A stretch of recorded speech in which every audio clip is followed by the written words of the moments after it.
ধর্ম। আমরা সকলে ধর্মের বিষয়ে কথা বলি, কখনো নিজের ধর্মের বিষয়, আর কখনো অন্যের ধর্মের বিষয়। কখনো আমরা অধর্ম দেখলে সেই বিষয়ে কথা বলি। অনেক রকম আলোচনা হয়, কিন্তু এই ধর্ম আসলে কি, সেটা কি কেউ বোঝে? যদি আমি আপনাকে উত্তর দিই, এই উত্তর সরল। ধর্ম হলো তাই যা মানুষকে অন্য মানুষের সাথে, সমস্ত বিশ্ব সংসারের সাথে আনন্দ সহকারে বাঁচতে শেখায়। সেই জন্য আপনি যদি কখনো কোনো ধর্মীয় স্থানে যান, সেই ধর্মীয় স্থানে গিয়ে আপনার শান্তির অনুভূতি হয়, তাই না? কিন্তু দেখুন, ধর্মের জ্ঞান থাকলেই সেই মানুষ ধর্মের পথে চলতে পারবে এমন কোনো কথা নেই। অনেক সময় সম্পর্কে যখন সংঘর্ষ বেড়ে যায়, তখন ইচ্ছের জন্ম হয়, ক্রোধের জন্ম হয়, অহংকারের জন্ম হয়, আর তারপর বিনাশ হয়ে যায় এই ধর্মের। সেই জন্য দ্বিতীয় সবথেকে গুরুত্বপূর্ণ গুণ যা আমার সারথীর মধ্যে থাকা উচিত, তা হলো ধর্মবীর হওয়া। এবার দেখতে হবে সেটা এই যে কে হবে সেই ব্যক্তি যিনি এই স্বয়ম্বরে নিজের ধর্মে অটল থাকবেন। কারণ সেই ব্যক্তি এই সংসার থেকে সরে এসে ধর্মের পুনঃস্থাপনের এই মহাকার্যে আমার সারথী হতে পারবেন। তাহলে আসুন আমার সাথে ভালোবেসে বলুন, রাধা রাধা।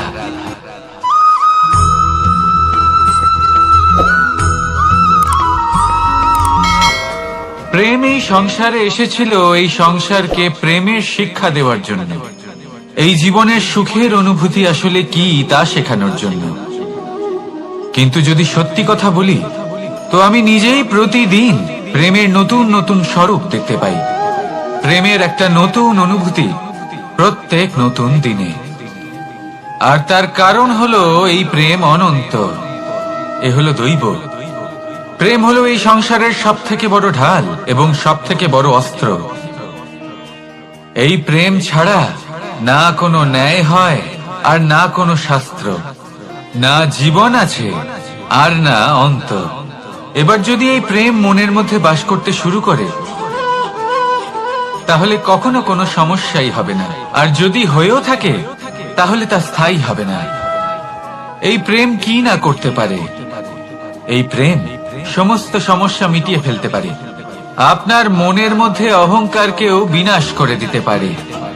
আপনাকে সাক্ষাৎ ঈশ্বরের সাথে দেখা করাতে পারে। তাই প্রেমের দ্বারা প্রয়াস করতে থাকুন।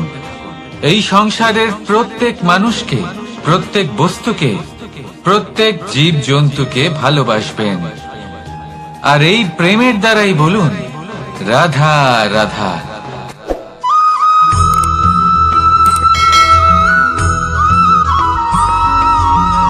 আপনি ওই কথাটা নিশ্চয়ই শুনেছেন, যখন ভগবান একটা দরজা বন্ধ করেন, তখন অন্যদিকে অনেক দরজা খুলে দেন।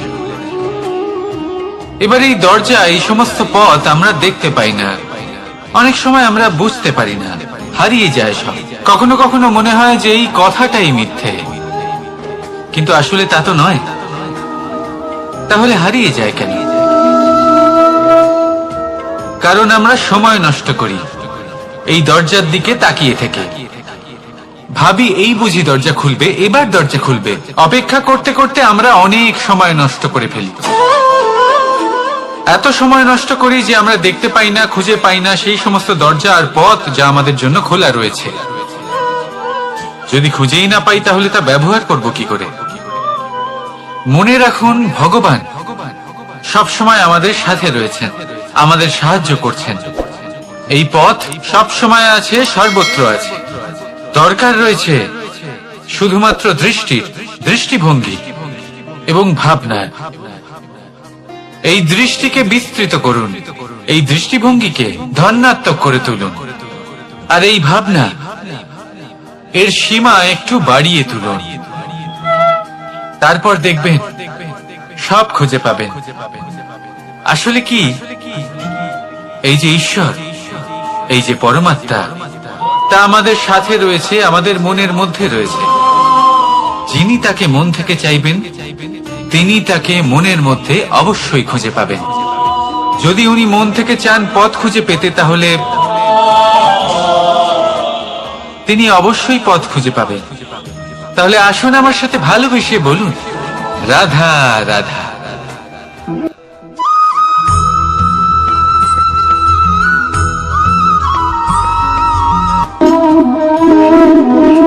প্রশান্তি জড়িত নিদ্রা মানুষের জীবনের একটা অত্যন্ত গুরুত্বপূর্ণ সুখ এবং প্রয়োজনীয়তাও। দেখতে গেলে এই সংসারের প্রত্যেক পশু পাখি, প্রত্যেক জীব অবশ্যই নিদ্রা প্রাপ্ত করেন, কিন্তু মানুষ, যার মধ্যে বিচার বিবেচনা করার শক্তি অন্যদের থেকে অনেক বেশি, তার কিন্তু ঘুমের কিছু সমস্যা অবশ্যই হয়। কি বলেন? তাই তো। এবার এর কারণ কি? চিন্তা। এবার চিন্তা আমাদের সবার জীবনে আছে। আমরা সকলে জানি যে চিন্তা কখনো আমাদের সাহায্য করে না, তাও আমাদের জীবনে আছে। কেন? চিন্তার মাধ্যমে কি কখনো কোনো সমস্যার সমাধান হয়েছে? অর্থের চিন্তা করলে কি অর্থ লাভ হয়? ভবিষ্যতের চিন্তা করলে কি ভবিষ্যৎ ঠিক হয়ে যায়? স্বাস্থ্যের চিন্তা করলে কি স্বাস্থ্য নিজে থেকেই ঠিক হয়? হয় না। তাহলে এই সব কিছু থেকে আমাদের একটা ছোট্ট শিক্ষা অবশ্যই লাভ করা উচিত। আপনিও আপনার কাঁধ থেকে চিন্তার এই বোঝা নামিয়ে ফেলুন। আর ইচ্ছে, এই সব ইচ্ছে একত্রিত হয়ে আমাদের মনে চিন্তা উৎপন্ন করে। তাই এই চিন্তাগুলিকে ত্যাগ করুন। প্রকৃতির প্রেমের উপর বিশ্বাস রাখুন। মনে রাখবেন, যিনি চিন্তা মুক্ত হবেন তিনি চিতা মুক্ত হবেন। সুখের নিদ্রা প্রাপ্ত করুন, আর নিদ্রায় যাবার আগে আমার সাথে ভালোবেসে বলুন, রাধা রাধা।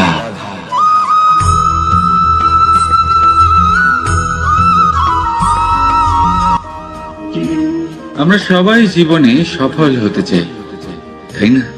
প্রত্যেকের জীবনে ব্যক্তিগত একটা লক্ষ্য আছে, আর প্রত্যেকের জীবনে তাদের লক্ষ্যে পৌঁছানোর আলাদা আলাদা যাত্রা আছে। এবার এই যাত্রায় অগ্রসর হওয়ার জন্য পথের দরকার। পথ, এই পথ, এটা অত্যন্ত গুরুত্বপূর্ণ, আর মানুষ এটাই বুঝে উঠতে পারেন না। অধিকাংশ মানুষ তাদের গোটা জীবন কাটিয়ে দেন এই পথ খুঁজতে গিয়ে, আর অধিকাংশ মানুষ জীবন কাটিয়ে দেন তাদের এই পথ বদলাতে গিয়ে। কিন্তু এভাবে সাফল্য অর্জন করা যায় না। এবারে আপনারা জিজ্ঞেস করবেন, কি করে সাফল্য লাভ করবেন? এই সফলতা তিনি অর্জন করেন যে তার পথ নিজেই তৈরি করেন। দেখুন, যত শক্তি আর যত সময় আপনি পথ খুঁজতে আর বদলাতে গিয়ে নষ্ট করবেন, তার থেকে কম সময় এবং শক্তির দ্বারা আপনি নিজের পথ নিজেই বানাতে পারবেন, নিজের লক্ষ্যে পৌঁছতে পারবেন। সেই জন্য বারবার আপনার পথ বদলাবেন না, খোঁজাখুঁজি করবেন না। নিজের এই যাত্রায় নিজের পথ নিজেই তৈরি করুন, আর যত তাড়াতাড়ি সম্ভব নিজের লক্ষ্যে পৌঁছে যান। রাধা রাধা।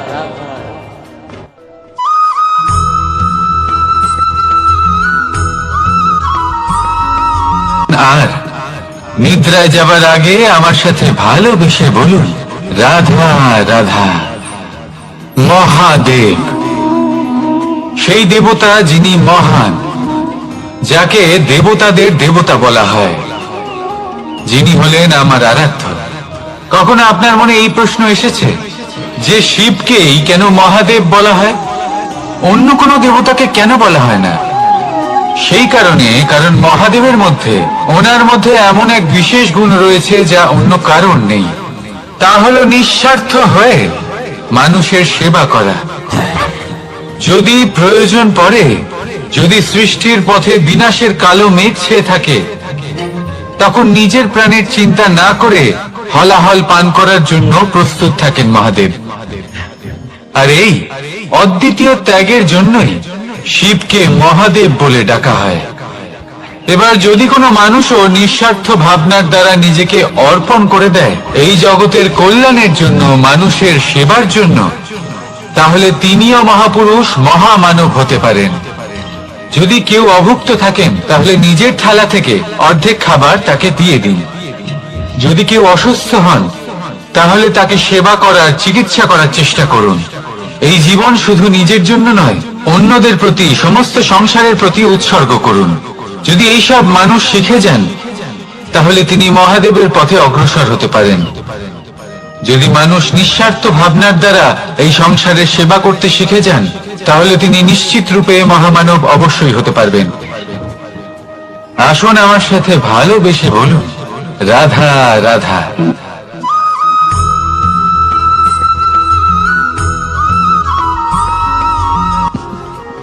সময়, এই সময় না কোনো ব্যক্তি, না জীব, না বস্তু, তাও সময় জীবিত থাকে। এই সময়ে না জল, না অগ্নি, আর না বায়ু, কিন্তু তাও আমাদের জীবনের আধার। এই সময় দেখতে গেলে মানুষ এই সময়ের হাতের খেলনা। কখনো আমাদের সময় ভালো হয়, আবার কখনো খারাপ। কেউ সময় আসার প্রতীক্ষা করে, আবার কেউ সময় যাওয়ার প্রতীক্ষা করে, কিন্তু এই সময় কারোর হাতে ধরা দেয় না। এই সময় যা কেউ দেখতে পায় না, এটা সবাইকে সবকিছু দেখিয়ে যায়। দেখিয়ে যায় যে আপনকে আর পরকে, আমাদের শুভাকাঙ্ক্ষীকে আর ক্ষতিকে চায়, আমাদের মিত্রকে আর আমাদের শত্রুকে। এই সময় আপনাকে দেখায় যে আপনি কতটা শক্তিশালী, সেই সময় আপনাকে দেখিয়ে যাবে আপনি কতটা দুর্বল। এই সময় সব কিছু দেখিয়ে যায়। তাই এই সময় যা এতটা শক্তিশালী, তা আমরা নষ্ট কেন করি? ভেবে দেখুন। এবারে উঠুন আর এই সময়ের সম্পূর্ণ ব্যবহার করুন, এই সময়ের সদ্ব্যবহার করুন। কারণ এই সময়কে ব্যবহার করাটাই আপনার হাতে রয়েছে, আর কিচ্ছু না।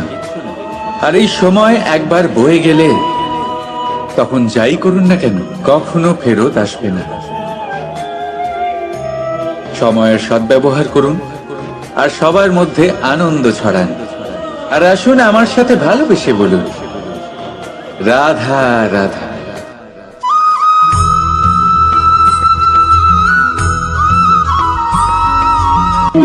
স্বর্ণ, হিরে, মুক্ত, মানিক, এই সব কিছুকে আগে পাথর বলা হতো। তাহলে এমন কি হলো যে এদের রত্ন বলা হয়? আর রত্ন তা বাস্তবে আসলে কি? এটা হলো সেই পাথর যাকে আগে আগুনের তাপ সহ্য করতে হয়েছে, পরখ করা হয়েছে, যাচাই করা হয়েছে, এদের কাটার চেষ্টা করা হয়েছে, কিন্তু তারা কখনোই নষ্ট হয়নি, বরং তারা আরো উদ্ভাসিত হয়েছে, আরো উজ্জ্বল হয়েছে, এই সংসারে আরো প্রকাশ ছড়িয়ে দিয়েছে। সেই জন্য এরা হলো এত অমূল্য, সেই জন্য এরা হলো বহুমূল্য, সেই জন্য এদের রত্ন বলা হয়। এবার মানুষের কাছেও এই নির্বাচনের অধিকার রয়েছে যে আমরা শুধু পাথর হয়ে থাকব নাকি রত্ন হয়ে থাকব। কিভাবে? আমাদের জীবনেও অনেক সমস্যা রয়েছে, বাধা আছে, বিপত্তি আছে। আমরা সেই বাধার তাপে উত্তপ্ত হই, এই সমস্যা আমাদের কাটার চেষ্টা করে। অনেক মানুষ বিভিন্ন পরিস্থিতি আমাদের ভাঙার চেষ্টা করে, কিন্তু আমাদের নষ্ট হলে চলবে না। যেভাবে এই রত্ন সমস্যার সম্মুখীন হয়ে পাথর থেকে রত্ন হয়েছে, সেইভাবেই আমাদেরও আমাদের সমস্যার সম্মুখীন হয়ে রত্ন হয়ে উঠতে হবে, এই সংসারে প্রকাশের স্রোত হয়ে উঠতে হবে। তাহলে এটাই করুন আর আমার সাথে ভালোবেসে বলুন, রাধা রাধা।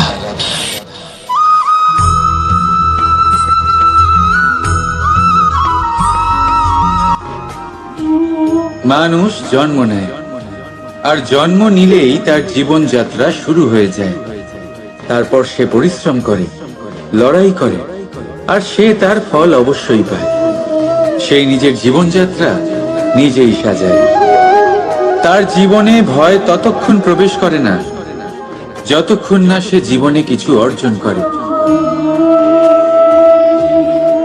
একবার সে কিছু পেয়ে গেলে তারপরে সেটা হারিয়ে যাওয়ার ভয় মনের মধ্যে জন্ম নেয়।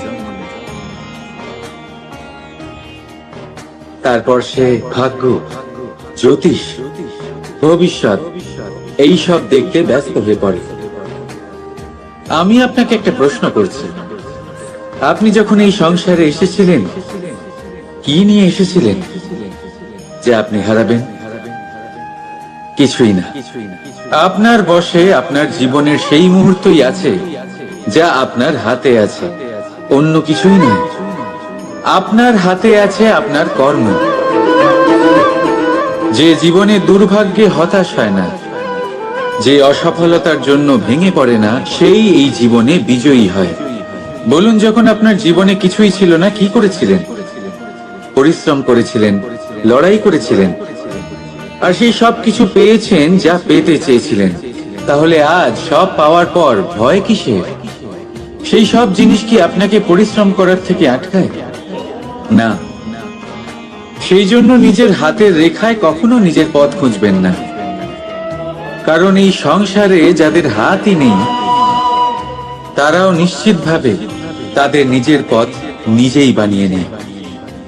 তাহলে আপনার কি নিয়ে চিন্তা? রাধা রাধা।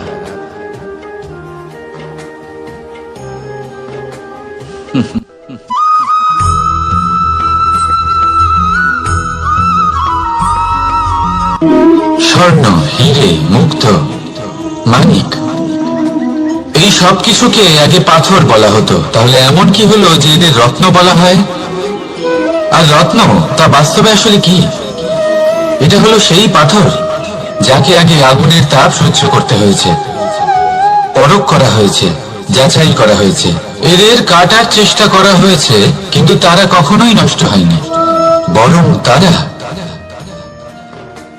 আরো উদ্ভাসিত হয়েছে, আরো উজ্জ্বল হয়েছে, এই সংসারে আরো প্রকাশ ছড়িয়ে দিয়েছে। সেই জন্য এরা হলো এত অমূল্য, সেই জন্য এরা হলো বহুমূল্য, সেই জন্য এদের রত্ন বলা হয়। এবার মানুষের কাছেও এই নির্বাচনের অধিকার রয়েছে যে আমরা শুধু পাথর হয়ে থাকব নাকি রত্ন হয়ে থাকব। কিভাবে? আমাদের জীবনেও অনেক সমস্যা রয়েছে, বাধা আছে, বিপত্তি আছে। আমরা সেই বাধার তাপে উত্তপ্ত হই, এই সমস্যা আমাদের কাটার চেষ্টা করে। অনেক মানুষ বিভিন্ন পরিস্থিতি আমাদের ভাঙার চেষ্টা করে, কিন্তু আমাদের নষ্ট হলে চলবে না। যেভাবে এই রত্ন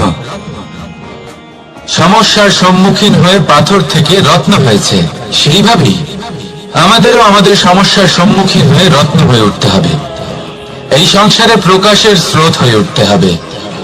তাহলে এটাই করুন, আর আমার সাথে ভালোবেসে বলুন, রাধা রাধা।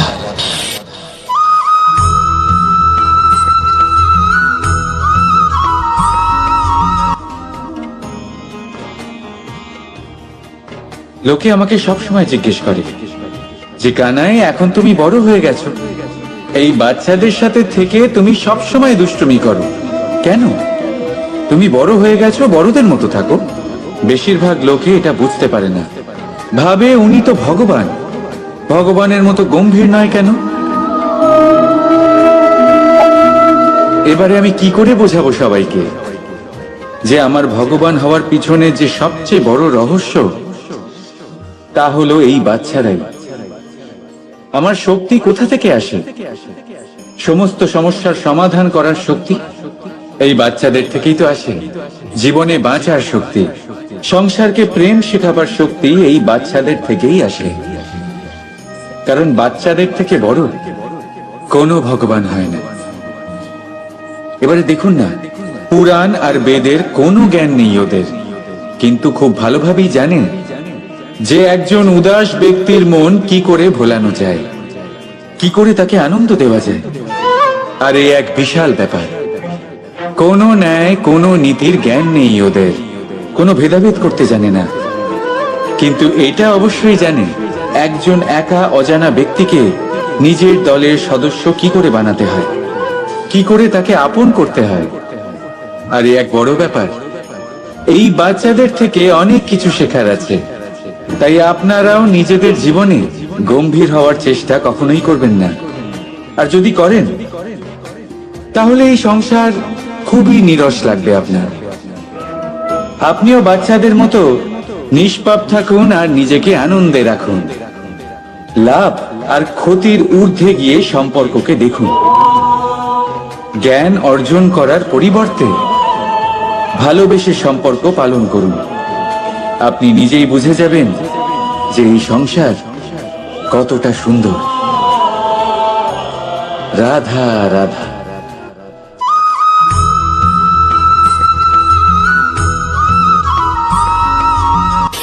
সংসারে সব থেকে বড় শক্তি আসলে কি? কেউ বলবেন শারীরিক শক্তি, কেউ বলবেন অস্ত্রের শক্তি, কেউ বলবেন জ্ঞানের শক্তি।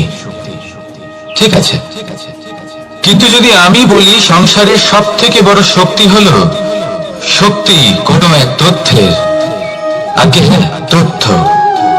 এই তথ্য নিজেই কিন্তু খুব শক্তিশালী, অত্যন্ত শক্তিশালী অস্ত্র হলো এই তথ্য। আর সত্যি বলতে অনুচিত তথ্যের থেকে অনেক বেশি ঘাতক হলো অসম্পূর্ণ তথ্য। যেরকম আজ শাম্ব রুক্মির সাথে করেছে, ওকে অসম্পূর্ণ তথ্য দিয়েছে, তার ফলে বিনাশ হলো। যদি এইভাবেই আপনার কাছেও কোনো অসম্পূর্ণ তথ্য আসে, আর যদি আপনি তা পরখ না করে দেখেন, যাচাই না করে দেখেন, আর নিজের কর্ম করেন, তাহলে উত্থানের বদলে আপনি পতনের সম্মুখীন হবেন। বিকাশের বদলে আপনার বিনাশ হয়ে যাবে। মনে রাখবেন একটা অত্যন্ত গুরুত্বপূর্ণ কথা, সঠিক তথ্য পাওয়া সঠিক তথ্য দেওয়ার থেকে অনেক বেশি গুরুত্বপূর্ণ। আশা করি এই কথা আপনি বুঝেছেন। জীবনে যখনই কোনো তথ্য আপনি পাবেন, সেই বিষয়ে ভেবে দেখুন, পরখ করে দেখুন, যাচাই করুন, তারপর নিজের কর্ম করুন। আর আমার সাথে ভালোবেসে বলুন, রাধা রাধা।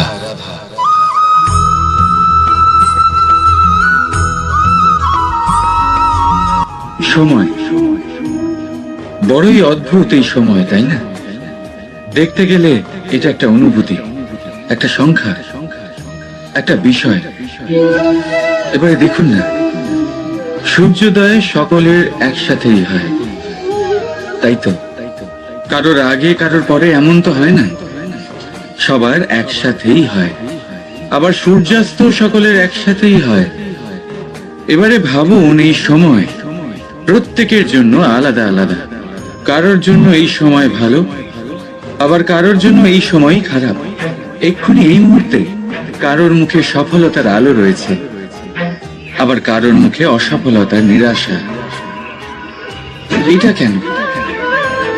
কেন এই সময় কারোর জন্য শ্রেষ্ঠ, আবার কেন তা কাউকে নিরাশ করে?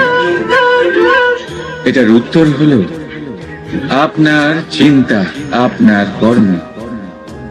যেমন আপনার চিন্তাধারা, তেমন আপনার কর্ম, আর তেমনই হবে আপনার এই সময়। আপনি জীবনে সুখ তখনই পাবেন যখন আপনি কারোর মুখে আশার আলো এনে দেবেন। আপনি আনন্দ তখনই পাবেন যখন আপনি কাউকে খুশি করবেন। হ্যাঁ, এটা ঠিক যে কাউকে খুশি করা সব সময় আপনার হাতে নেই, কিন্তু আপনার হাতে এটা অবশ্যই আছে যে আপনি কাউকে দুঃখ না দেন, কাউকে নিরাশ না করেন। আর কোনো ব্যক্তিকে দুঃখ না দেওয়ার এই চেষ্টাও আপনার কর্মই বটে। আর এই শুভ কর্মের ফল আপনাকে প্রকৃতি অবশ্যই দেবে। তাই মনে রাখবেন, ভালো সময় তারই আসে যে কখনো কারোর খারাপ চায় না। রাধা রাধা।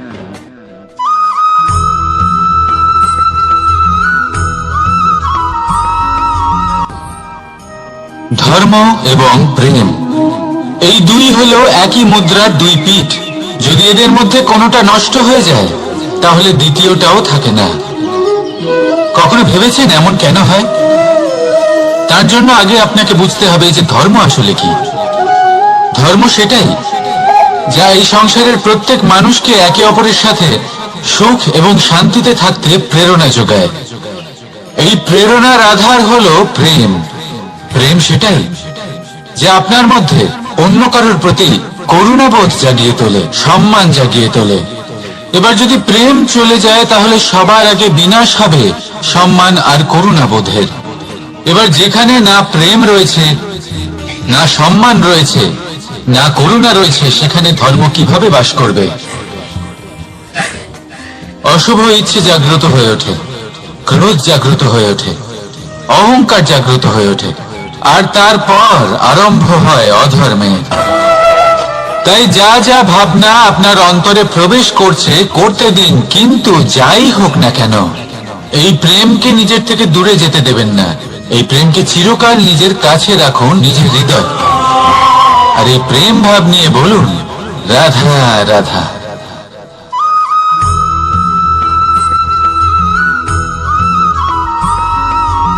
লোকে বলে মানুষ নিজের ভবিষ্যৎ জন্ম থেকেই লিখিয়ে আনে, অর্থাৎ এখানে এই কপালে। ভাগ্য দেবতা আমাদের সমস্ত উত্থান, সমস্ত পতনের হিসেব সবটা লিখে দেন। কিন্তু কপালে কেন, পায়ে নয় কেন? যদি পায়ে লেখা হয় তাহলে আমরা পড়তে পারবো, যদি কপালে লেখা হয় আমরা ছাড়া বাকি সবাই পড়তে পারবে। এবারে আমাদের কপাল এখানে তাই প্রতিফলিত হয় যা আমাদের মস্তিষ্কে আছে, আর মস্তিষ্কে থাকে আমাদের ভাবনা। তাই এই ভাবনার ধনাত্মক হওয়া অত্যন্ত জরুরি। এতে বিকাশের জন্য স্থান রাখুন, এতে সবাইকে একসাথে নিয়ে চলার ভাবনা রাখুন। আর বিশ্বাস করুন, আপনার মস্তিষ্কের এই ভাবনা সাফল্য রূপে আপনার কপালে অবশ্যই লিখিত হবে, কারণ আপনার ভাবনাই সত্য হয়ে আপনার জীবনে আসে। রাধা রাধা।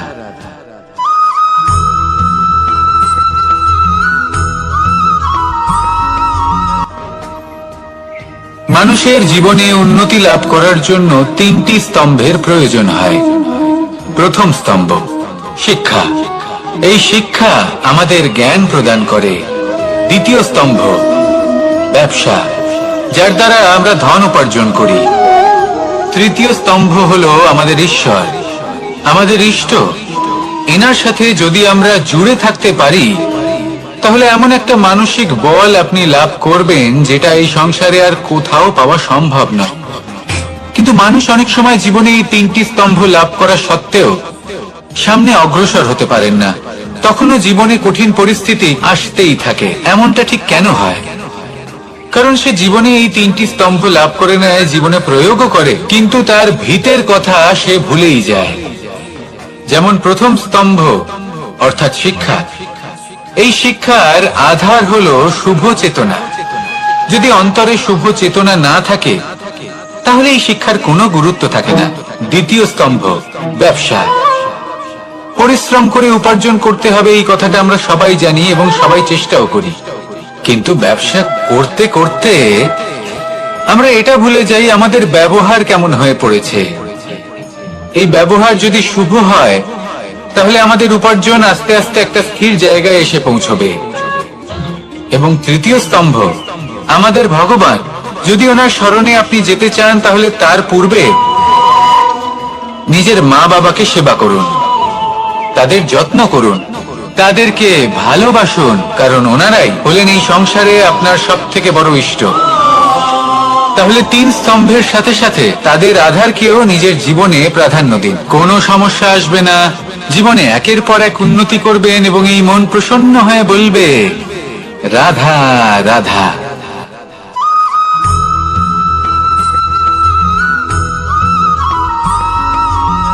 এই সংসারে কখনো কোনো ব্যক্তিকে তার বাইরের পোশাক দেখে বিচার করার চেষ্টা করবেন না, এটা খুব বড় ভুল করবেন।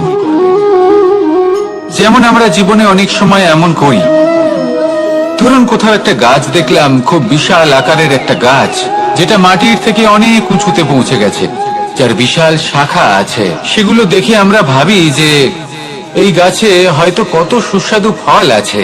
আমরা সেই গাছের পরিচর্যা করতে থাকি। আবার অন্যদিকে হলো একটি তৃণ, যেটা মাটি থেকে কিছুটা উঁচুতে পৌঁছেছে। কিন্তু সেই তৃণর নিচে, মাটির নিচে অত্যন্ত সুস্বাদু ফল বা সবজি জন্ম নেয়, যা আমাদের স্বাস্থ্যের পক্ষে অত্যন্ত উপকারী। সেই জন্য কখনো আবরণ দেখে কাউকে বিচার করতে চেষ্টা করবেন না। তার বদলে এটা বোঝার চেষ্টা করুন যে আপনার সামনে যে ব্যক্তি আছে বা বস্তু আছে তার বিশেষত্ব কি। যদি এই বিশেষত্ব বোঝার ক্ষমতা আপনি অর্জন করেন, যদি এই শিল্প আপনি নিজের ভেতরে জাগ্রত করেন, তাহলে এই সংসারে বিশেষত্ব কি সেটা আপনি জানতে পারবেন। আর এই সমস্ত খেলা দৃষ্টি থেকে নয়, দৃষ্টিভঙ্গি থেকে জন্ম নেয়। দৃষ্টিভঙ্গি সবসময় শুভ রাখুন আর আমার সাথে ভালোবেসে বলুন, রাধা রাধা।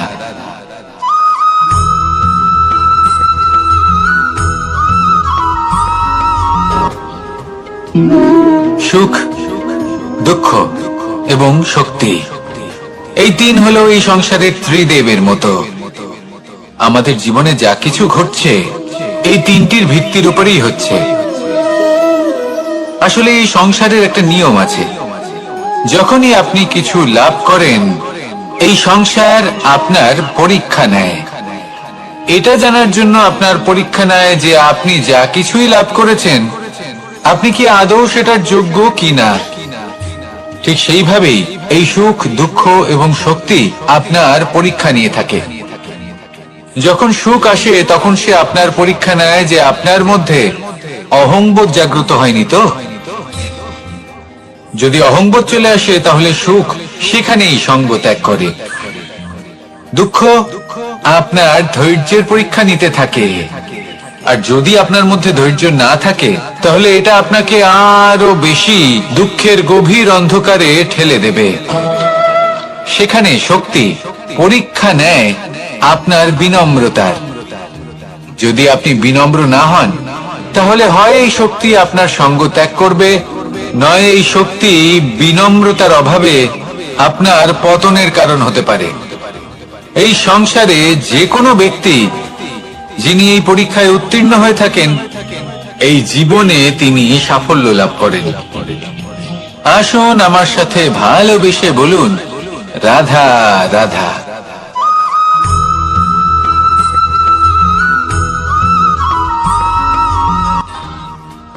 ভগবান আর ভুল, এই দুই একই অক্ষর দিয়ে শুরু হয়। শুধু তাই নয়, এদের দুজনের রাশিও সমান। এবারে আপনারা বলবেন যে ভগবান, ভুল, এদের মধ্যে কিভাবে মিল থাকতে পারে? অনেক বড় মিল আছে। না শুধু এ এক অক্ষর দিয়ে শুরু হয়, বরং এদের বিজয় মন্ত্রটাও এক। ভগবানকে মানুন, তাকে বিশ্বাস করুন, তাকে স্বীকার করুন। এটা করলে মনের দৃষ্টি থেকে ভগবানকে দেখা যায়, আর উনি আপনাকে সমৃদ্ধ করে তোলেন। ভুলের সাথেও এটাই ঘটে। নিজের ভুল স্বয়ং মেনে নিলে, স্বীকার করে নিলে সব কিছুই স্পষ্টভাবে দেখতে পাবেন।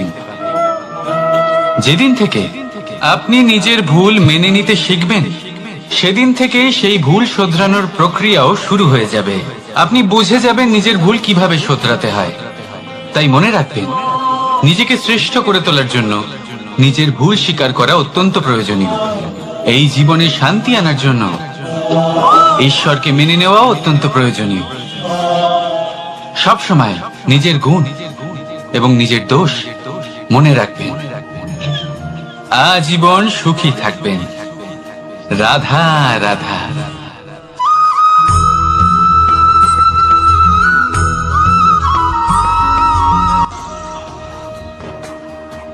ভয়ের সাথে আমরা সবাই পরিচিত, কষ্ট আমরা সবাই পেয়েছি।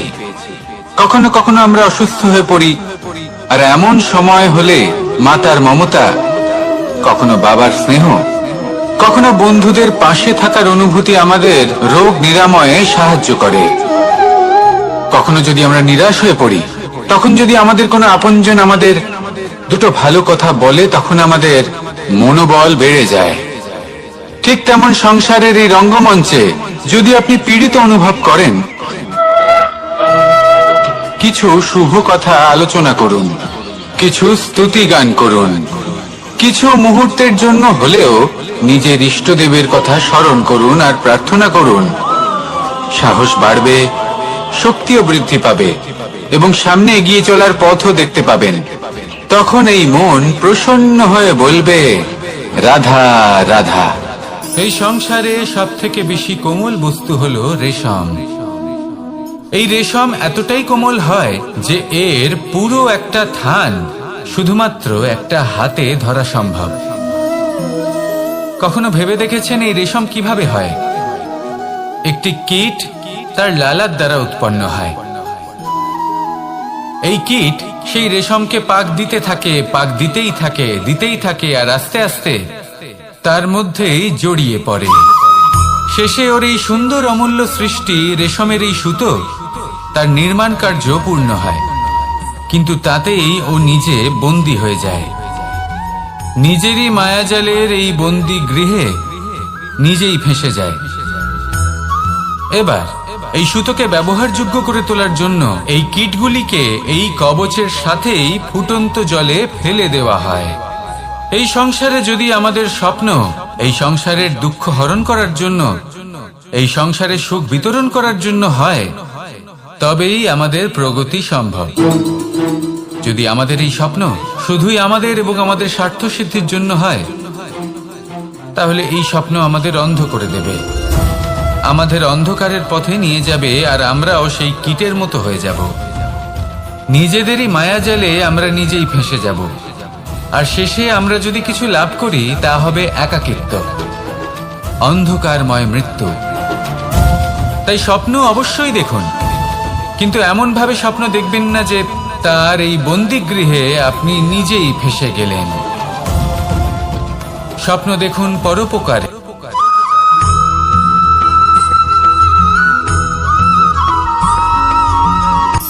শক্তি শক্তি অর্জন করা এতটা কঠিন নয় যতটা শক্তি লাভ করার পরে সেই শক্তি সামলানো কঠিন হয়।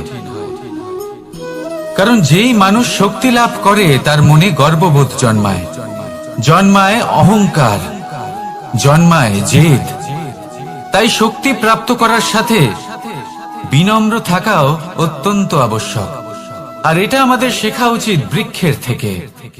বৃক্ষ যা আমাদের ফল দেয়, বৃক্ষ যা যত ফল দেয় ততটাই ঝুঁকে যায়। আমরা পাথর মারি ওই বৃক্ষের থেকে ফল প্রাপ্ত করার জন্য। সেই পাথরের মার সহ্য করেও বৃক্ষ আমাদের ফল দেয়। কোনো গর্ববোধ নেই, কোনো অহংকার বোধ নেই, আর সেই জন্য এই বৃক্ষের পুজো করা হয়। এটাই হলো মাহাত্ম্য শক্তির সাথে বিনম্রতা। যদি এই শক্তি সৃজন করে থাকে, সাহায্য করে থাকে, সম্বল হয়ে থাকে, তবেই সেই শক্তি উপযুক্ত। আর নয়তো সেই শক্তি একদিন আপনাকে আসক্ত অবশ্যই করবে। তাহলে শক্তি অবশ্যই অর্জন করুন, কিন্তু তার সাথে সেই শক্তি সামলানোর মতো বিবেকও আপনাকে অবশ্যই জাগ্রত করতে হবে। তাহলে আসুন আমার সাথে ভালোবেসে বলুন, রাধা রাধা।